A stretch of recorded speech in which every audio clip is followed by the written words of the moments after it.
we actually just had an event to celebrate the Best New Restaurants launch, and he was sitting in the hotel lobby when Elazar and I got there. And I said, Elazar, I think that's the Ramen Lord. And we went up to him, we were like, Ramen Lord, is that you? And he's like the most down-to-earth guy and was so excited to be there. This is Taste. I'm your host, Matt Rodbard.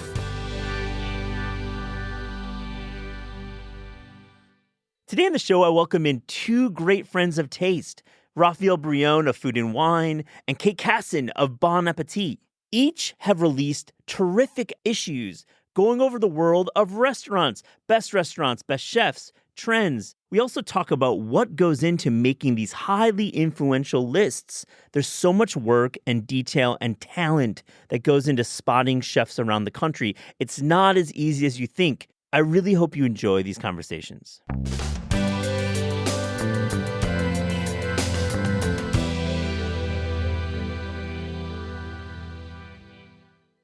Kassin, welcome to This is Taste. How are you? Very excited to be here, Matt. I'm so excited to have you. I've loved catching up with you at events. We've shared meals, and we're here to talk about the best new restaurants list and package at Bon Appetit. I'm a huge fan of what you've done. Congratulations. Thank you so much. We're very excited to have it out in the world after working on it for very long. We're going to get into the issue now, and let's zoom out first because I want our listeners to kind of realize and know the work that goes into this. Complaining about food writing is the worst task ever. You never really want to do it, but and I don't expect you to complain, but it's hard and in many ways. What went into determining these best new restaurants in America? Yeah, so the work starts long before the issue comes out.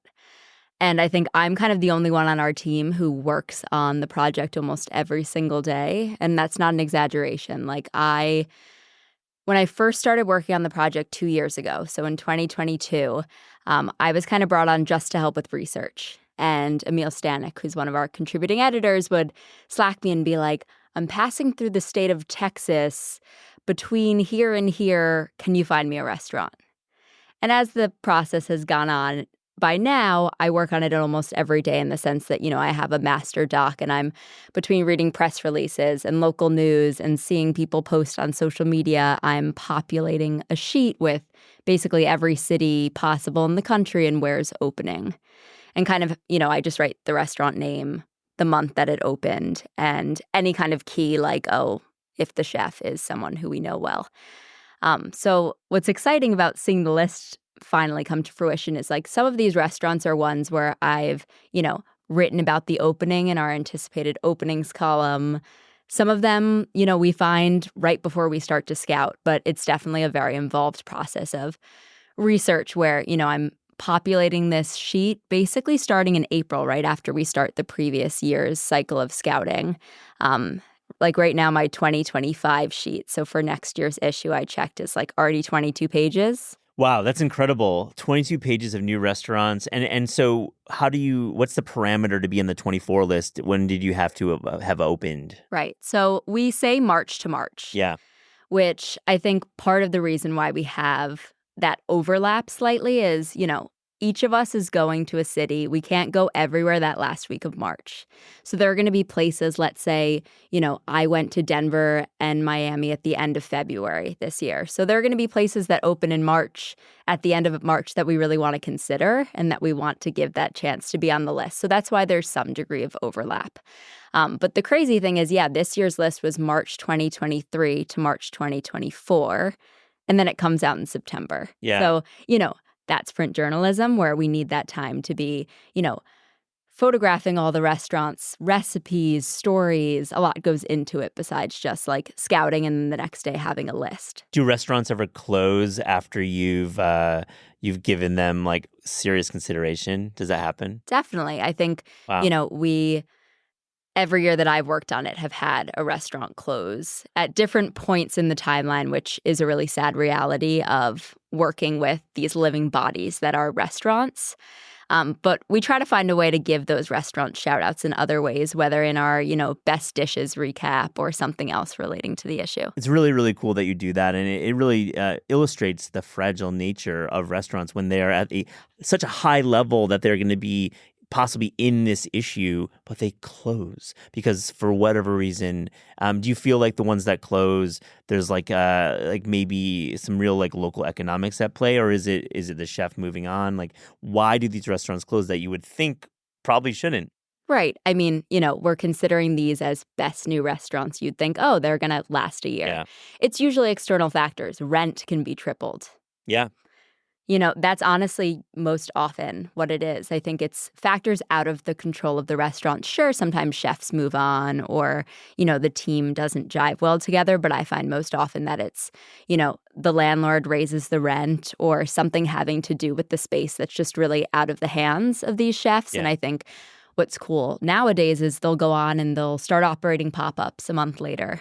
Or they'll do a residency at a local bar or brewery that's really popular in other cities. So they'll live on in some form, but I find that it's usually not because the restaurant just decided to close. Yeah, it's really, really interesting how rent is really what it comes down to with most restaurants. I want to get into your process a little bit. I think it's important that we go over, the travel and then your method. You mentioned that you went to a couple cities. How does that work? When you're thinking about the travel to actually have the meals, you obviously can't visit every major city, but how does that actually work in divvying out who goes where? Yeah, so basically from April through December, I'm deep in the research process. I continue it past then, but December is really when I start to sit down with our restaurant editor, Elazar. And Shouts to Elazar, too. Shout out to Elazar, Absolutely. my partner in crime. No, you guys are a great team. I love Elazar. We Zoom every Friday for an hour, and we start to really go through my research. And, we're online on Zoom, looking at every menu, reading the backstory of these restaurants, looking at their Instagrams, and starting to, by looking at each city, we call it like red, yellow, green, but really start to see like, where do we have to hit? And I think that shapes our travel more than, oh, we have to go to these 10 major cities. So then by January, we're starting to look at where we're going. There are some cities where maybe if we have someone else on our team who's just passing through a city for personal vacation, we'll send them to a restaurant because, we're working with a limited budget. Sure, of course. And we're only sending one person on these trips. I think, as much as Elazar and I would love to like road trip and go everywhere together, we're going on our own. So we both do some scouting. Emil, who I mentioned before, who's been working on the project for 11 years now, hits the road and does some mid-Atlantic cities. And then we have a few other people on our team, which kind of changes every year, whether it's our staff writers or in years past, like kind of more of our like executive editor, those type people. I'm sure Jamila's dipping in too. Yeah, definitely. And then, I think then there are some cities like New York, we live here. Yeah. Or like Los Angeles, our head of video, June Kim's out there. So Elazar will go, but then also tap June. But yeah, in terms of where we go, it really is like there are certain cities that Elazar goes to. He's from the Bay Area. So he goes to San Francisco and kind of just all of the West Coast by virtue of that. Or, my parents are snowbirds and live in Miami. So I stay with them and I do Miami. I've done Chicago the past few years. I use it also as an opportunity to see a new city every year. Yeah. So 2 years ago, I went to Savannah, and I had never been. This past year, I went back to Nashville, but hadn't been and really like experienced the food besides like, Hattie B's hot chicken. Yeah, I know. That's a good spot. Definitely a good spot. But there's so much more going on in that city, and you clearly have identified a great restaurant there on your list. So we're definitely then from there going to look at, okay, from each of these cities, where do we need to hit? How many nights is this trip looking like? And from there, then helping everyone who's scouting plan. So I kind of, do a lot of copying and pasting, creating documents for people and writing down what meal times these restaurants are open, what days they're open, whether reservations are available and on what platform, basically setting up each of our scouters for success. And then the idea is that each person who's going to these cities is also doing a little bit of legwork on their own because I can't find every single place possible. PR is a very helpful tool, getting press releases in my inbox, especially in local markets. But I'm also I find Eater to be an incredible resource. They have their city sites. So I'm reading, I would say 3 times a week I'm reading all of their city Yeah. sites and, all of their openings pieces. But then, through the Condé Nast library, I'm reading a lot of local news. I'm really into you sharing transparently how you do your reporting, and it really is reporting. And listener, I want to really stress that this is only a small fraction of your job. You're putting out issues every month. You're doing a lot of online only content, and you're doing a podcast. So bravo to you and your team for doing the work. Kate, let me ask you, you walk into a restaurant in a city you've never been to, in a restaurant you've never been to. You may have read about it on Eater or picked up the press release, but you're likely optimistic, or you are optimistic. I know you as a person, and you're a journalist, so you want to be objective. You're walking in the space. Take us through what's going through your mind, and how do you actually report when you have literally one shot, maybe 2 shots, but usually one shot to judge a restaurant? Yeah, so we really want to have the experience that every single diner there is having. So typically we're making reservations because you have to get into so many of these places. We're making them under our names. We're not disguising under another name. If it's a walk-in only place, I will show up, that hour in advance to really make sure that I can get in there on that night. Because for some of these cities, like this year I went to Denver for 24 hours. Yeah. So you're really trying to get into these restaurants. In terms of what we do once we sit down, I believe that you shouldn't have to order the entire menu to get a snapshot into what a restaurant's doing. It's different when it's a tasting menu, but, you should be able to order 5 to 8 dishes and, I eat everything. So, trying a little bit of everything that they have to offer, different sections of the menu, always getting dessert, and then I tip. Always getting dessert. Oh, yeah. I mean, listen, there are some people who maybe don't like dessert or don't like that part of or don't find it their draw, but you are always getting dessert. I'm a sweets person, and it's not a deal breaker if I'm not wow, that dessert blew me away. But I'm always getting dessert, and then I'm typically getting 1 alcoholic and 1 non-alcoholic beverage. And then whoever's with me, I'll typically, if it's a robust cocktail program, I'll try whatever beverage they have, just so that I'm not having 3 drinks at every meal. Yeah. But yeah, we're just, holistically looking at do I feel happy when I'm here? Are the other diners happy? There are things just a feeling that you have in the restaurant versus checking off different items or having a criteria.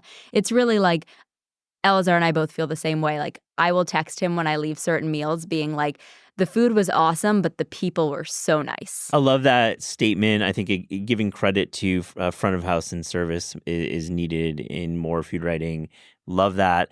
Let's talk about some of the gray areas, the tough calls you have to make, because I would say there's probably experiences. I dine out a lot myself, and you're loving the food. The food is absolutely crushing it, but the front of house is feeling super amateurish. The dining room is not great in terms of aesthetics, meaning it maybe isn't thoughtful, and maybe it's uncomfortable in the seat. I mean, what if they forget something, but you love most of it?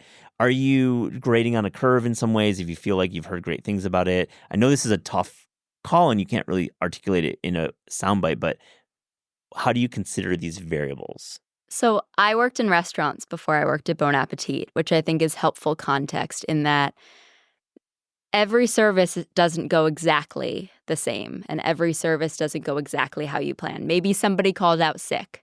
Maybe someone's not feeling great or something happened to them that day. And so, we're not with a fine-tooth comb going through did they ask me for my dietary restrictions at the exact correct time? Because no, I think it's really just big picture, if they drop a fork while they're clearing the table, I used to drop things all the time. I was very bad at carrying 3 plates at the same time. So I think in terms of service, warmth and knowledge is so much more important to me than having everything be so perfect, because that's just not a fact of reality when you're in these ecosystems with so many moving parts. Kate, let's get to the list now. These are the restaurants that you and your staff and your teammates and your crew have determined the best new restaurants in America. We've gone over the methodology. I really appreciate what you just said, by the way. It's cool that you have a method and it's real journalism. Bravo. Tam Tam in Miami. What struck you about this place? Tam Tam in Miami is a really special spot because nowhere like it exists in Miami. And I think that's something that we're always thinking about when we're scouting. Coming from New York, we have a lot of different types of restaurants here. But for Miami to have a Vietnamese restaurant that just like is really fun and that is kind of the place to be right now is really cool, I think. It's also the location. It's in downtown Miami across from a courthouse. There's no vibe to the sidewalk, but they've put out these little colorful stools and people are waiting for their tables drinking natural wine. Inside, it kind of feels like Thai Diner in that, they kept the old structure pretty intact. Tam is in the kitchen, Harrison, the two owners, Harrison's front of house, and it's just a really fun place. And like a lot of the food is meant to be eaten with your hands.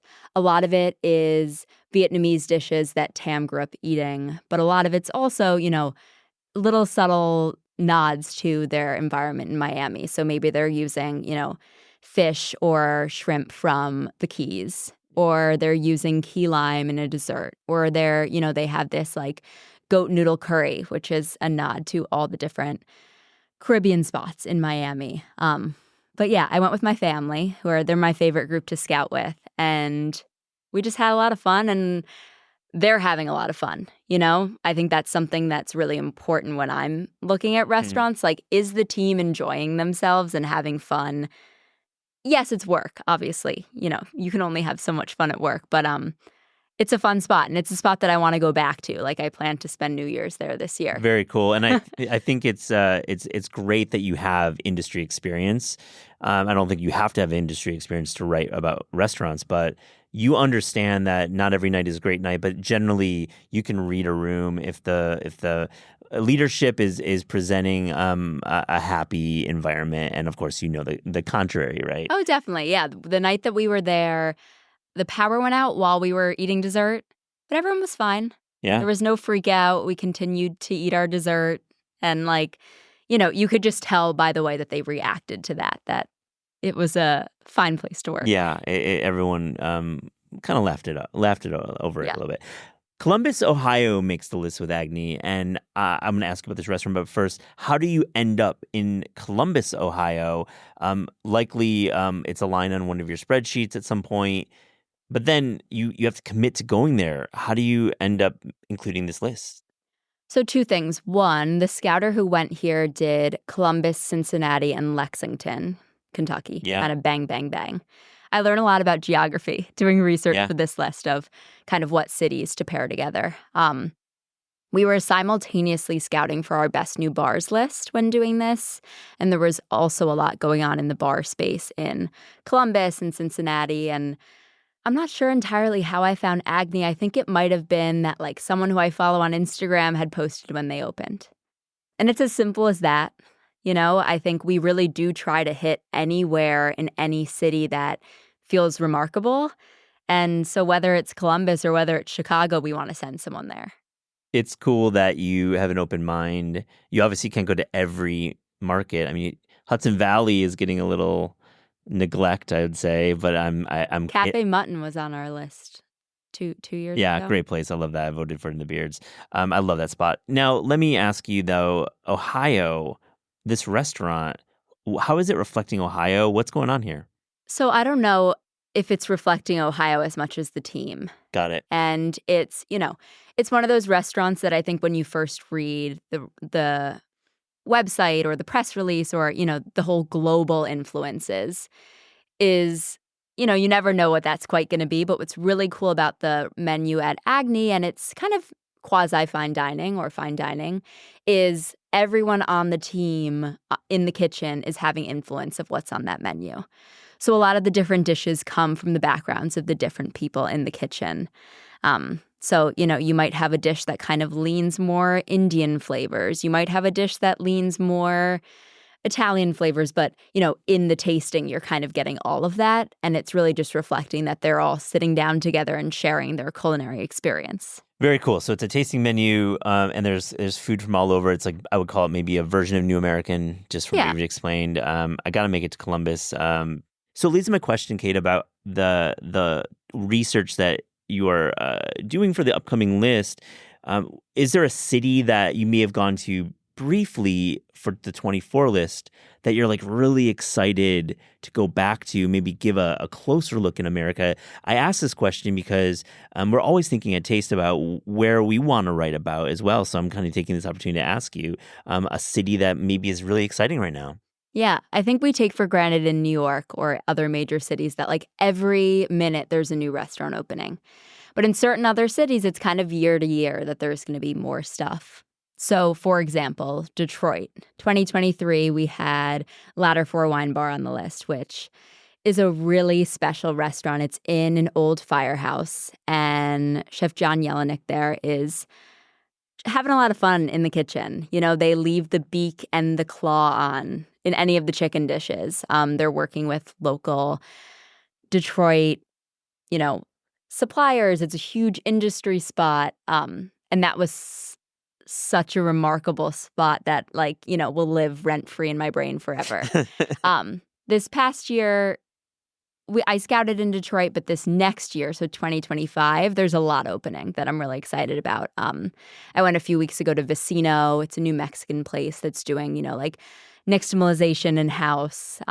Lenya, new Spanish place just opens. Lady of the House is reopening. Nice. It is cool. Good to hear. I know like Jihei in Ann Arbor is opening a fast casual spot. So, you know, I just think year to year, it depends. And Detroit's a place where their local critic there, Lindsay Green at the Detroit Free Press, is really great at keeping a pulse on what's going on there. And then my boyfriend's family's from there. So his parents will go to a spot and send me, you know, his dad will be like, I think this place is the best new restaurant. Ooh. So I'm excited Getting about the lobby, the Michigan lobby. Exactly. So, you know, there are cities, I think this year I'm really excited. There's a couple things in Oklahoma City that I'm excited about. Minneapolis has been huge the past few years.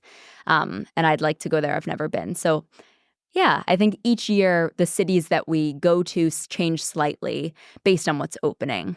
Did you guys go to Hawaii this year? Hawaii, Alaska, Puerto Rico are three places that I think are the toughest to keep track of openings. Yep. We have a few people in our orbit who we kind of tap in those places to keep track of the openings, or maybe if they're going to go to those places. But I think it's tough because obviously we don't have anyone who's going to Hawaii often or going to Alaska often. Yeah, I'd be curious about Alaska. I've been to Juneau, and I can't say I remember much about the food, but it'd be really cool to hear about Alaska and, of course, Puerto Rico as well. Amazing produce in Puerto Rico and in cuisine. So yeah. I hope you guys can get there. Sapsua in Denver, another Vietnamese restaurant, but this is more Vietnamese American, perhaps. I'm just going off of what I'm reading. But tell me about their menu and what struck you by that meal. I love Sapsua. Chef Nhi is Vietnamese American, first generation. And so a lot of the dishes on the menu are dishes that he, you know, grew up eating that his mom would make for him or his grandmother would make for him.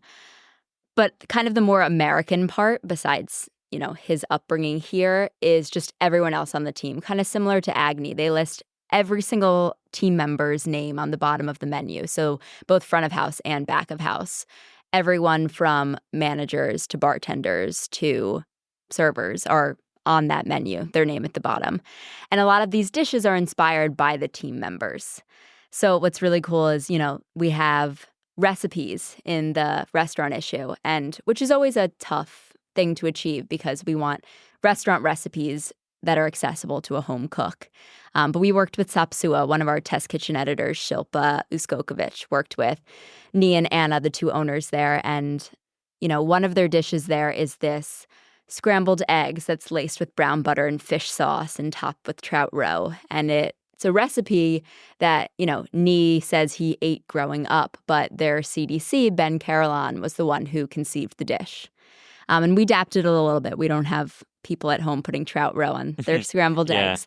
But it's a really warm, comforting dish. There's another dish that's this like lightly fried tofu dish with the, you know, ginger scallion hot oil sauce that came from Theo, one of their other chefs. So I think what's really cool about this whole Vietnamese American concept there is that it's, you know, very much so based on the food that Nhi ate growing up, but also everyone else at the restaurant and kind of their experiences. And maybe someone puts up a dish for family meal and then the next day it's on the menu because it resonated with everyone there. I love that thought. And the fact that you bring recipes into this issue, I respect that. It's not easy. And I think your readers will really appreciate to have new home cooking ideas as well.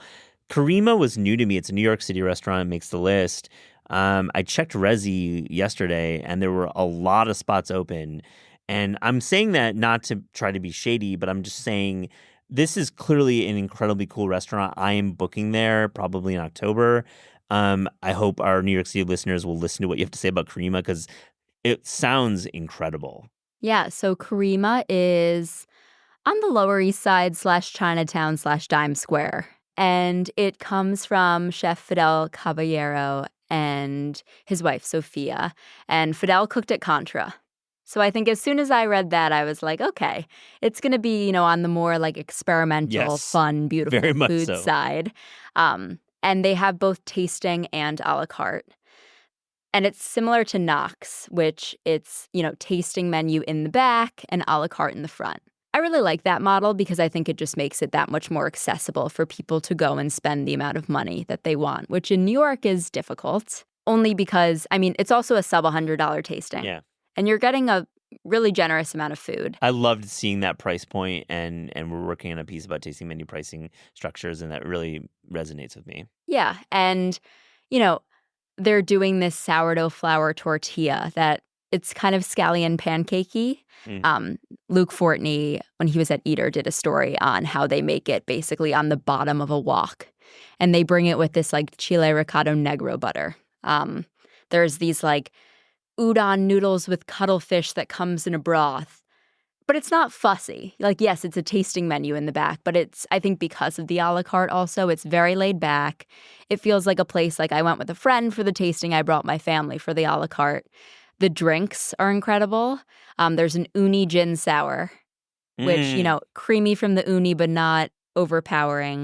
Really, really, really a high wire act bringing uni into a cocktail. That's really, really, really hard to do. Yeah, and they're using a lot of spirits that you can't really get on lists otherwhere in New York, like Sotol and other agave-based spirits that, it's not just tequila.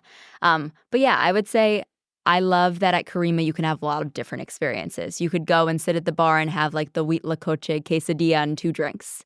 Or you could go have the tasting and have this really meaningful experience where the team is super knowledgeable about all the ingredients, and it's a special spot that I think has flown under the radar but is really worth visiting. Again, go book at Karima. I'm doing that myself. It seems like a really cool meal. Last specific restaurant, plenty more to talk about. Definitely pick up the issue. It's on newsstands now, right? Like you can go. The 17th of September, it will be on newsstands. So it's on newsstands soon. It is on the interweb now. The interweb it's on, and definitely support print publications, be it BA or Food and Wine or Savour, and buy those magazines. They're so great. Your art direction is terrific in this issue. The last restaurant is Akahoshi Ramen in Chicago, and I'm really intrigued. It's Sapporo-style ramen. There is a little bit of an internet story about this guy. I don't mean to call him this guy. You'll tell me all about it. What's going on here in Chicago? So you can't call him this guy. This is Ramen Lord. Ramen Lord. I knew he had a name. That's why I kind of went there. Ramen Lord. Yeah, so this is probably the first ever Reddit-turned-ramen chef story. So cool. And Mike Satinover went to your alma mater, University of Wisconsin. Shout out Badgers. I like him. And I think he, studied business in undergrad and somehow became obsessed with ramen.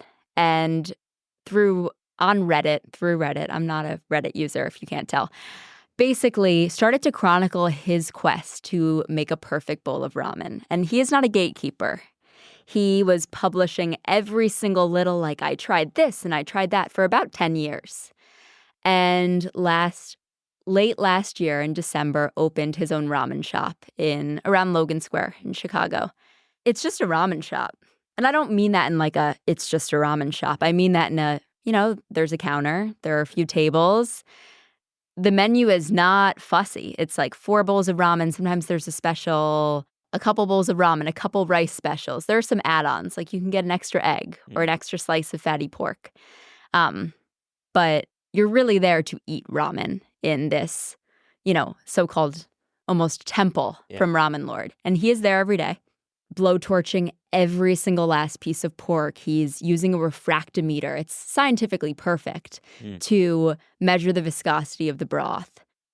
He very much so is still sharing. If you follow him on Instagram, like, we cook these eggs for 6 minutes and we put them in the marinade for this long, and he's making it accessible. He's also created a Reddit community of, I think it's like /ramen, of people who know him all over the country and the world.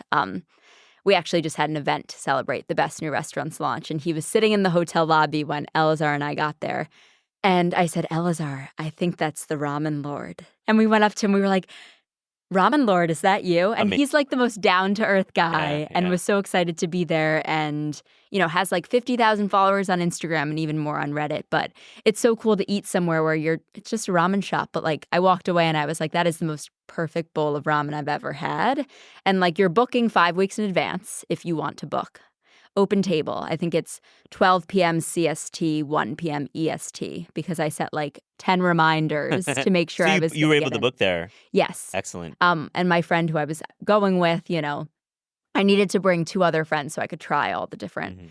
And like, I was like, you guys need to make sure that you're going to book it in time. But they've reserved seats for walk-ins. And they're, super transparent on their Instagram. They'll post like, no busy line right now, come walk in. Oh, cool. I like that transparency. It's very smart. Yeah. And I'd heard about this spot from Nick Kindlesberger, who's used to be one of the critics at the Tribune. And it's just really cool to have a ramen shop on the list because, we want to have every price point represented on the list, but we also want to have, you don't have to be reinventing the wheel to be on the list. You can also be doing something just textbook perfect.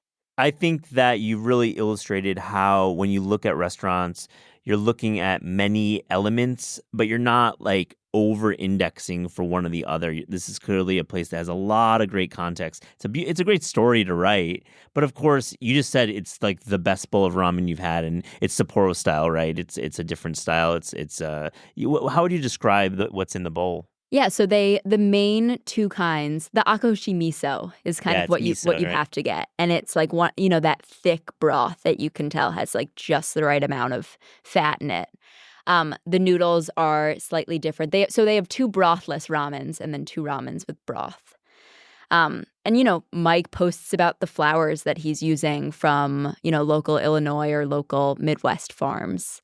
And he's constantly tweaking how he makes the noodles and at what temperature he stores them. And he's, in the shop at 8 a.m. every day making them.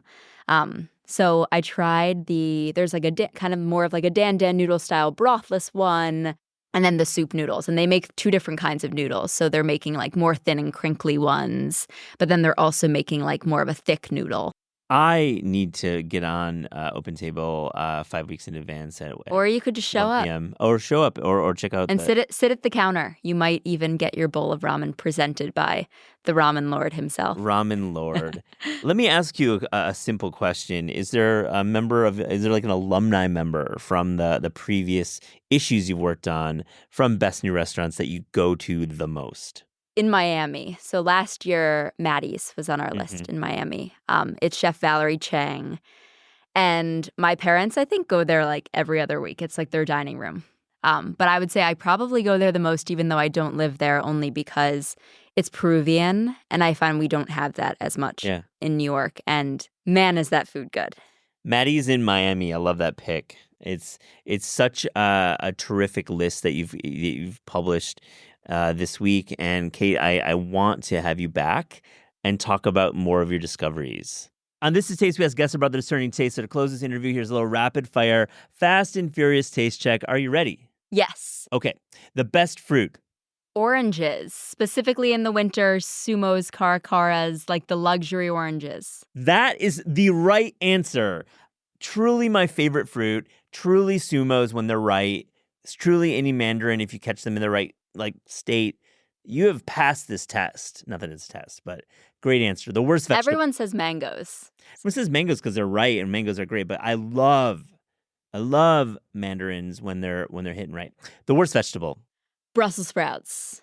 Okay, I have issues with that one. Well, I'm going to tell you why. I think 10 years ago they were my favorite vegetable, but now unless I'll eat them if they're deep fried and slathered in a glaze. But I'm not cooking them anymore at home. Even on Thanksgiving with pancetta, It's just it's not my favorite anymore. I've moved on to cabbage. You're going in that same family. I love cabbage. That's great, Caroflex. But you're going for Suzanne Goen's Brussels sprouts with pancetta. I had to pick one vegetable. Okay, I know. I made you answer that question. The best dessert. A sundae or anything that's like frozen in ice cream form. So like bingsu, kakigori, ice cream sundaes. So sundaes, is there like a choice of topping that you prefer the most? A lot of toppings. Something that's like interesting. Like I don't just need like chocolate ice cream with sprinkles. Like I love like, you know, at Bar Foodome Portland, Maine, they do kakigori. They have like a blueberry oat one. They have a lemon meringue one. Like I want that. More every month of the toppings. year. More inventive toppings. Let's do it. Okay. The restaurant you want to visit most in the world. Gagan in Bangkok. I'm a chef's table head. Yeah. And I'm really excited for their new season of noodles. Definitely. But that's an episode that I watched and I was like, when I go to Thailand one day, I'm going to eat there. I love that episode, and that guy seems like a real character. So great call on that one. Big question, your favorite cookbook of all time? Jerusalem, a cookbook by Ottolenghi Tamimi. Yeah. It's just, please say more. I think that was the first cookbook where I saw that cookbooks were not just recipes. I wrote a senior thesis in college about a very similar topic and used that cookbook as a case study. The intro writing in that book and talking about how, you know, Yotam Ottolenghi and Sami Tamimi grew up in Jerusalem at separate, you know, opposite ends of the city, but ate a lot of the same foods. It's a beautiful cookbook, and I think, you know, I also have cooked from it, but it's one of my favorite cookbooks kind of on the more narrative side. Absolutely. The writing in that book is so beautiful. I cannot agree more. And Ottolenghi's coming out with a new cookbook this fall, so I can't wait for that too. Nice plug there, Kate. He's coming in the studio. We haven't booked, so I'm excited to have him back. I hope he sits in this chair. And... He may be in that chair. Yotam has been on the show a bunch, and I love talking to him. All right, a few more. A favorite recent cookbook discovery? It is not released yet, but I'm very excited for the Kalaya's Southern Thai Kitchen cookbook. Chef Nak is a Philly, I guess, also just legend all over. Yeah. And Thai food is a cuisine that I have trouble cooking at home. I find it's just always better to outsource. But I've been flipping through the PDF and have been earmarking some things that seem in my wheelhouse. But I think most recently the Zahav Home Cookbook came out this week. Yeah. So I've been flipping through that, and I just made their date glazed salmon fillets that were very good. Oh, what a wreck. I haven't had those guys on the show in a minute, but I love that book came out, and we're having Kalaya on, so the chef at Kalaya. So very cool. I'm excited. Yeah, I went to college in Philly, so I had like the chicken curry and coconut rice there, which is probably the simplest dish on the menu, and I was like, this is good food. Yeah, it's a terrific book. I'm glad you called it out. Couple more. Your favorite city outside America to visit for food? Lyon. I also love Paris, but I studied abroad my junior year in Lyon, and man, is the food good there. They know how to cook. They don't skimp on the butter. They don't skimp on anything. And the produce there is incredible. It's cool. So when you were studying there, like what were you studying? And did you skip class to have extra meals? I wasn't studying food, but in Europe they meet less. Like they don't go to class like 4 times a week for 2 hours. They're meeting once. So I lived with a host family. Oh, cool. So I would go with my host parents on Saturday morning to the market. They had a really wonderful market on the Saône River. They do roast chicken in markets in France. Yeah. We should do that here. I would go to a bakery or two every single day. And that was kind of the only money that I spent while I was in Lyon. And, you know, you can get a really incredible pastry for €1 there that would cost like $8 here. Yeah. And I had quiche like 4 times a week. It's a really wonderful food city. Yeah, Lyonnaise cuisine is a true one of one. I agree. Last one, Kate, your favorite sandwich? Anything with a chicken cutlet. Wow. This is not like an everyday kind of thing. It's more of a luxury, but like Chicken Katsu Club at Golden Diner, anything from Rowdy Rooster.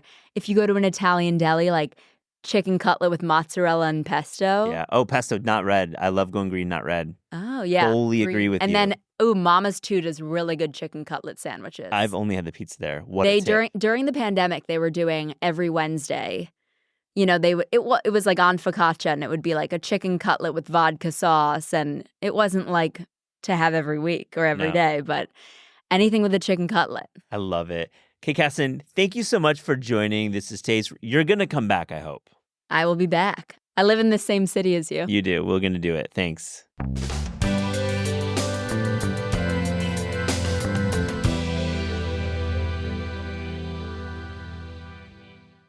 Raphael Brion, welcome to This Is Taste. My friend, how are you? I'm great, Matt. How are you? I'm great, and I'm excited to talk to you about the latest best new chefs class at Food and Wine and the new issue that you just put out. I think it's phenomenal, and we've known each other for a while. We're friends, and I just am so happy for you. Congratulations. Thank you, sir. How long has it been, Matt? 20 years? I think it's 20 years. I probably met you. You know what? I'm gonna say like 18 years is probably right. We probably when you were an editor at Eater, a writer. I was doing the same type of city guide work. So, man, times have flown by. Yeah, it's amazing. I love it. Yeah. So I wanna just jump in and ask you.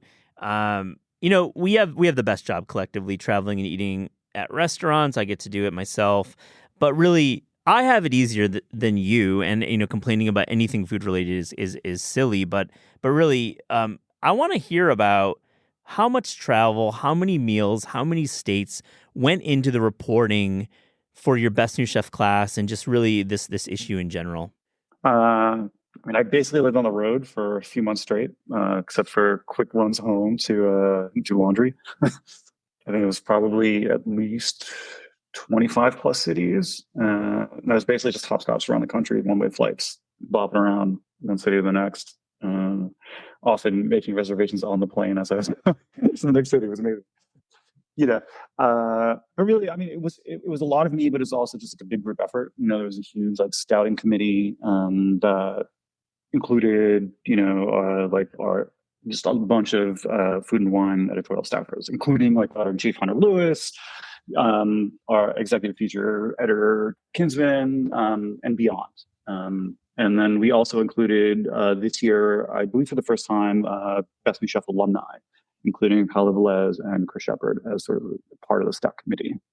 Yeah, it's terrific to hear how it's a collective group think here happening with diversity of voices and geography, racial diversity, and really the final list reflects this.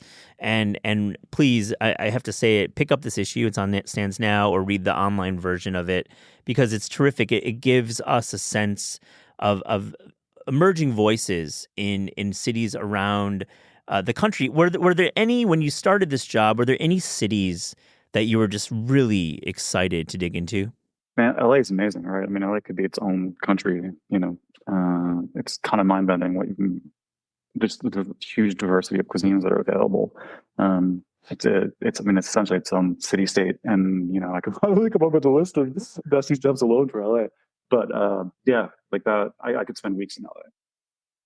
Yeah, I agree. I try to spend as much time there as possible, especially in the winter months. But let's zoom out a bit. I'd love to hear about your job at Food and Wine as restaurant editor. You're not just working on this one issue. You've got a lot of responsibilities. What exactly is your job? My job is to, it's a big part of my job, obviously, is to manage the Best New Chefs temple, but a lot of it is also just managing restaurant coverage in the magazine. So from print to online and everything in between. So at Food and Wine, you took over for Khushbu Shah, who had your job, restaurant editor, for many years, and she did an amazing job, and she's been on the show a couple of times discussing her work. But when you get a new voice and a fresh voice at a publication, they're always going to ask you, like, what do you want to bring? What is your point of view? And for this big debut, what did you want to say new about the country's restaurant scene? The thing with Best New Chefs is that, this is a real legacy accolade, right? It goes back 36 years, 1988. The first class was Daniel Boulud and Thomas Keller, right? Like, it's big. It's bigger than me, certainly, this accolade, and it'll be bigger. I'm excited to step into this role and just continue the legacy, right? It's like this culinary award that's been super coveted in the industry for a super long time, and what it means to chefs, these up and coming emerging chefs. We offer a lot in terms of mentorship programs. We welcome them into a true community, a true family of alumni that now goes into I believe it's over 370 alumni. I've always recognized Best New Chefs, and I've been to Aspen for the awards a couple times, and I have to say, like, outside of James Beard, which is obviously the North Star for our nation's restaurant scene, and maybe Michelin Guide, I'd say Best New Chef, that is like the highest honor for a chef because of your alumni, because of what you do in the work that you put into naming these folks. And my question is when you were done with all this travel, you probably had more than 12, 14 names. How do you decide on the Best New Chef class? What's the process like? I mean, obviously, like we were talking about, we have the whole scout committee.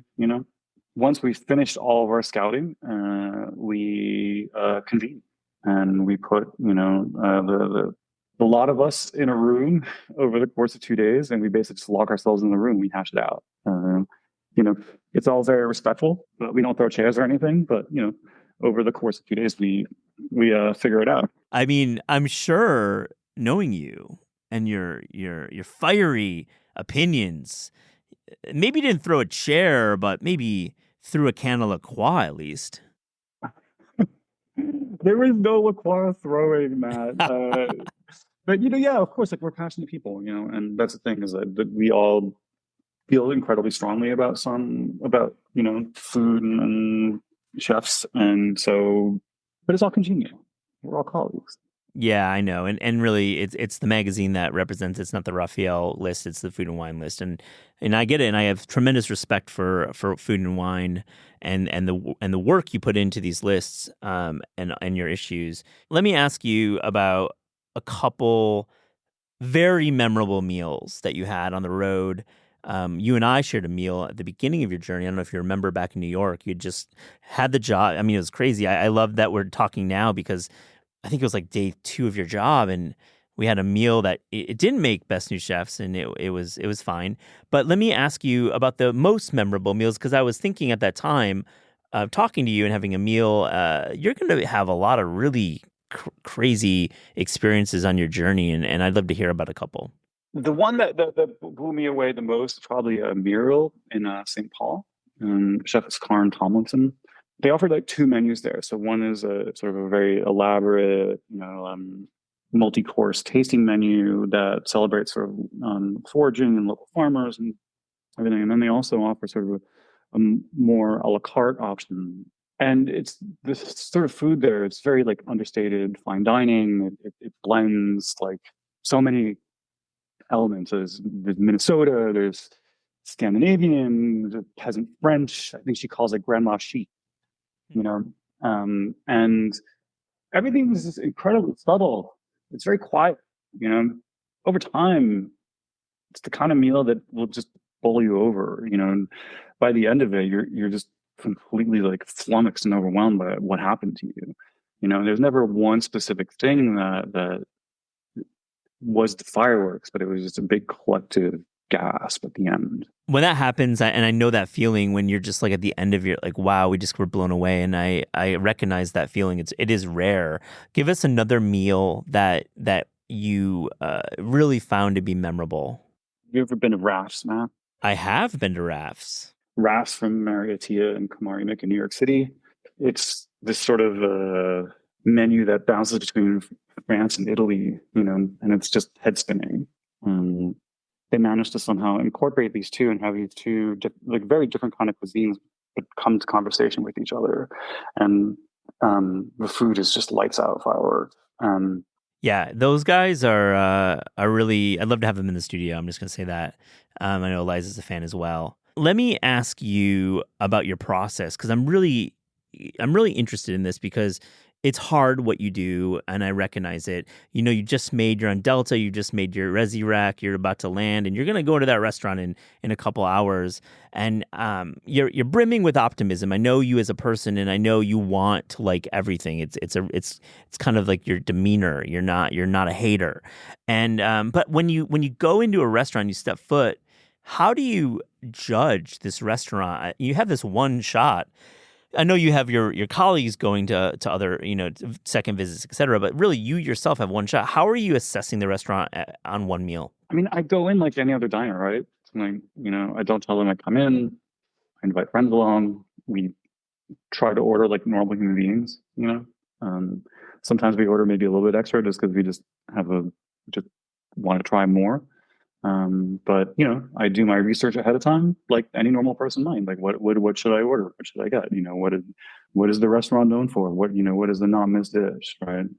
Obviously, there's some serendipity. There's specials, the menus change. I love that. But really, the only difference is that I might be doing 2 dinners in a single night, just because I'm trying to optimize my time in a city, which has its own fun challenges.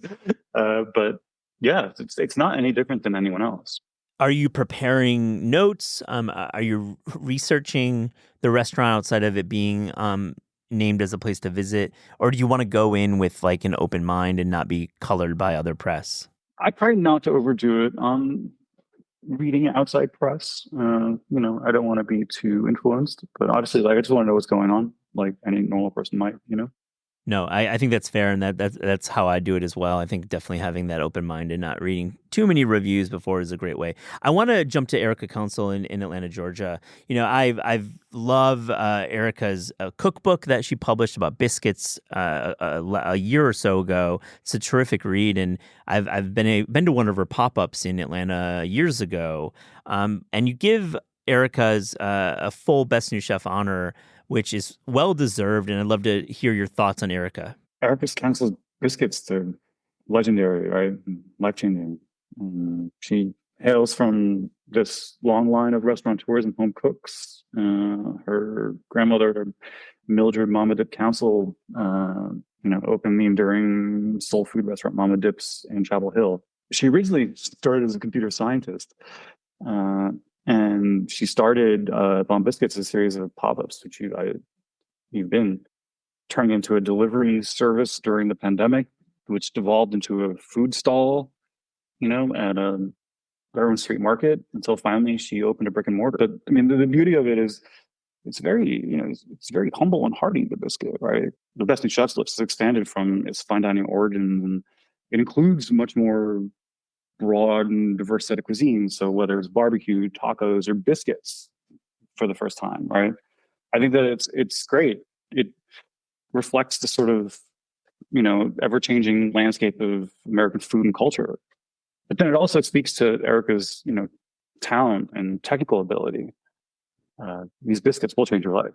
I know, and you're well said on the way the list has evolved and the scope of it, and you've featured non-traditional restaurants. Tell us about Erica's restaurant that we can visit in Atlanta, Georgia. It's sunny and bright. I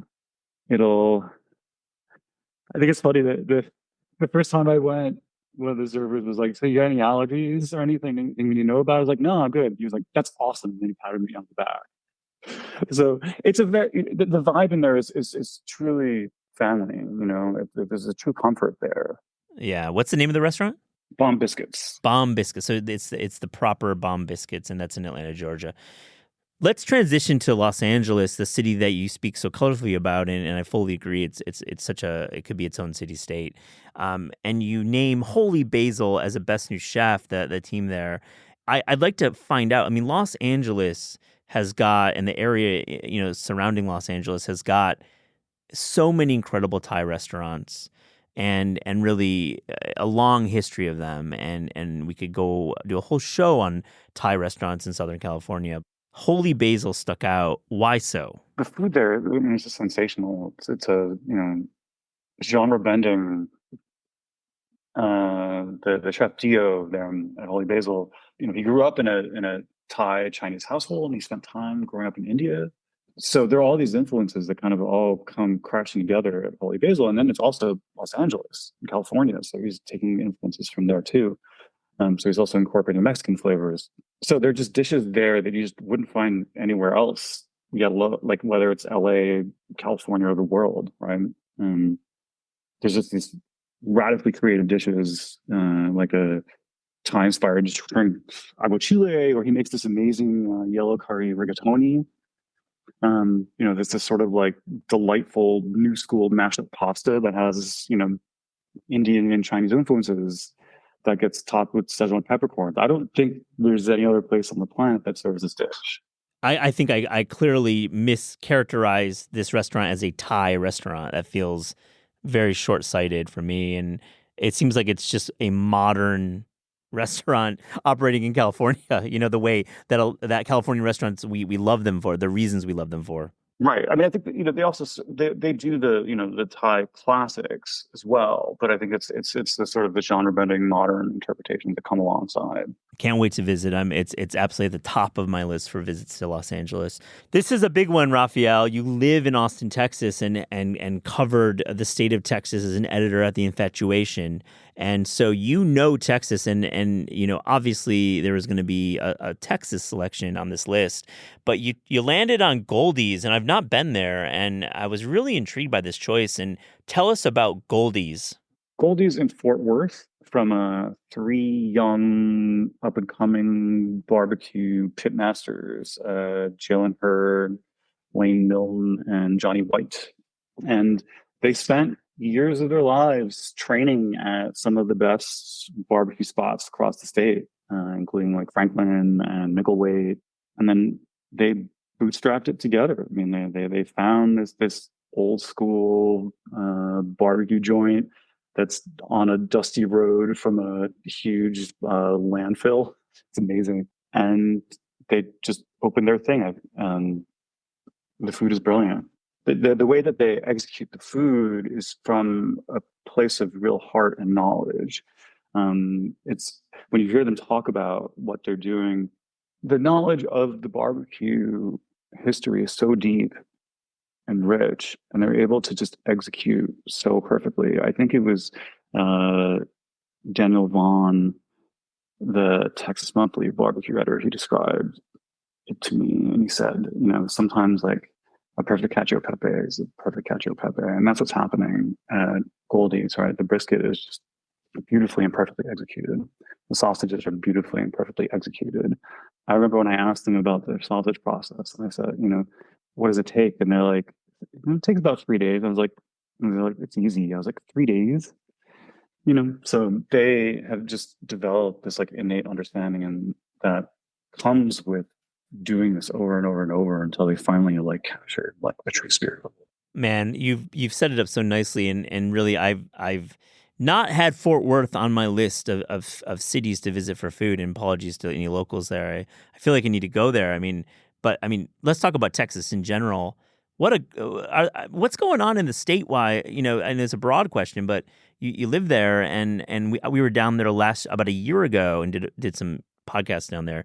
I just think it's a state that has, it's amazing how much diversity there is there. It's like the history of Texas is sort of the history of immigration, right? And people coming here and bringing their own culinary backgrounds, and just everything just comes together. Like, even whether it's the German immigrants bringing barbecue, or the Vietnamese bringing their own flavors, Mexican influences, it's just infinite, and it just keeps developing and growing. Yeah, and I know you'll be on the case. You're such a Texas booster. You're so Texan. I want to talk a little bit about your career, but again, pick up the issue on newsstands now, and check out the online version. I'll link to it in the show notes. It's a terrific read. You worked at Eater and other publications during, I'd call, the early food internet. And you really are one of the pioneers in the industry. So I want to get your take about what it was like working, at Eater, early days, and other publications. What was that like for you? Man, that feels like a lifetime ago. It was amazing. It was an incredible training ground. The rules were not written. We were making them up as we went along. And, one thing that really stands out to me is just the amount of great colleagues I got to work with, who've gone on to do incredible things. It was just a very raw period where we managed to figure it out, right? And now everyone is seemingly much further in their careers, and it seems like we're all being very successful. Yeah, man. I think of those early days as a shoot from the hip kind of era of journalism, for good and for bad, but also just a time of experimentation. And generally speaking, the most creative moment in food media was then when the forums were changing, the way we covered the chef community changed, and really the way the celebrity chef kind of eked into the national vernacular and became, really a pop culture at that time. Raphael, are there any stories, any features that come to mind from that era that you really are like proud of? That's a great question. I do remember for a hot minute there. This is when Top Chef first started. That we were being fed a lot of anonymous tips about who was on the next upcoming season, and so we were kind of revealing who the next set of chefs who were going to be competing on the show was. And I remember that was a very fun thing to be doing at the time.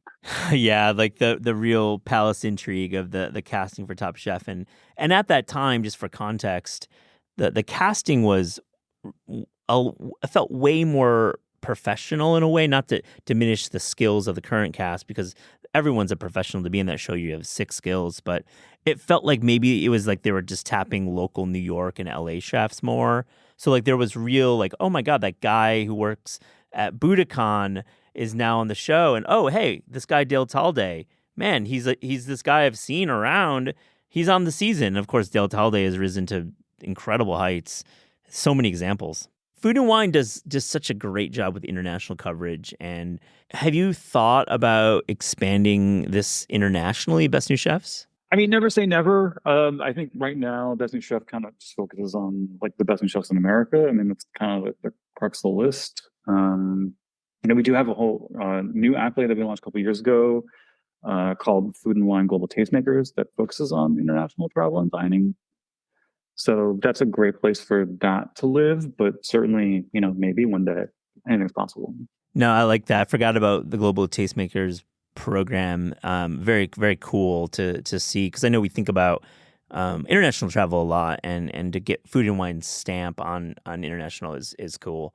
Okay, let's talk about next year's list. I know you're probably hard at work on it already. I mean, where do you hope to visit? Is there a city or two that you really hope to make a visit to and explore? Oh man, there's so many amazing food scenes and emerging food cities everywhere. I love Philadelphia, Milwaukee, Cincinnati, DC, Portland, Maine. Just this incredible energy happening everywhere. Yeah. Wow. What a diversity in geography there. I feel Cincinnati. I haven't made a trip there in 20 years. There's probably some cool stuff there. Ohio's on fire these days.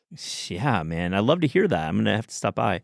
Raphael, it's been so cool catching up with you, my friend. Thank you so much for joining This Is Taste. Thank you, Rap. So great to talk to you.